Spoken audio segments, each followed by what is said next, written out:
వినాయక చవితి ఉత్సవాలను భక్తి శ్రద్ధలతో నిర్వహించాలని ఉమ్మడి నెల్లూరు జిల్లా డీఎస్పీ చెంచుబాబు స్పష్టం చేశారు. ఇతరుల మనోభావాలు దెబ్బతీయొద్దని, ట్రాఫిక్ ఆటంకం కలిగించకుండా ఉండాలని ఆదేశాలు జారీ చేశారు. నాయుడుపేటలోని డీఎస్పీ కార్యాలయంలో చవితి వేడుకల నిర్వాహకులతో పాటు డీజే నిర్వాహకులతో డీఎస్పీ ప్రత్యేక సమావేశం నిర్వహించారు. విగ్రహాల ప్రతిష్టాపన నుండి నిమజ్జనం వరకు ప్రతి ఒక్కరూ నిబంధనలు పాటించాలని, పోలీసులకు సహకరించాలని కోరారు. ప్రతి ఒక్కరూ బాధ్యతగా వ్యవహరించి శాంతియుతంగా జరుపుకోవాలని డీఎస్పీ పిలుపునిచ్చారు.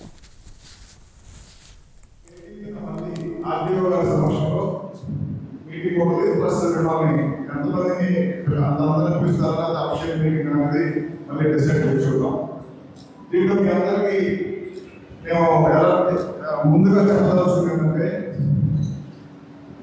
ప్రభుత్వం కానీ పోలీస్ శాఖ కానీ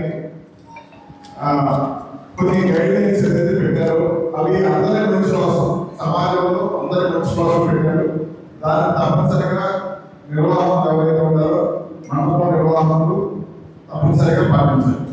దానికి సంబంధించి నిర్వాహకుల దగ్గర నుంచి, ఆర్గనైజర్స్ ఎవరైతే ఉన్నారో వాళ్ళ దగ్గర నుంచి మీకు పర్మిషన్ ఇచ్చేవాళ్ళు అందరినీ మనం తీసుకున్నాం. మేము ఈ జాగ్రత్తలు పాటిస్తాము, ఏమన్నా జరిగితే మాది బాధ్యత అని ఒక టెక్నిక్ తీసుకున్నాం. ఎక్కడైనా పొరపాటు ఏమైనా జరిగితే కనుక తప్పనిసరిగా దాని మీద నెగ్లిజెన్స్ కానీ విల్ఫుల్గా అంటే కావాలని ఏమన్నా తాగే వరకు ఏదైనా ప్రమాదం జరిగితే తెలిసి కూడా అలాగే మౌలికంగా చేసేయాలని కానీ తెలిస్తే తప్పనిసరిగా యాక్షన్ తీసుకోవడం జరిగింది. మీరు ఆశించి ప్రభుత్వం